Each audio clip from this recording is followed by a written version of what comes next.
Hello everyone, in this video I'm going to show you how to cancel Apple Music subscription on your phone.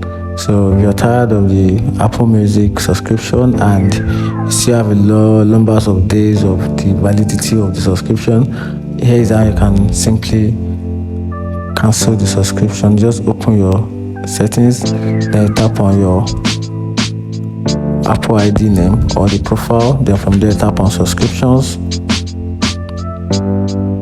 Just give it like few seconds to load. From here now you can see these are the list of active subscription. So this subscription is going to end on November 30, but I don't want it anymore. Just tap on the option, then right here I can just tap on cancel subscription. Then from there I will input then just tap on confirm, and that is how to cancel Apple Music subscription. If you find the video helpful, like and follow for more. Thank you.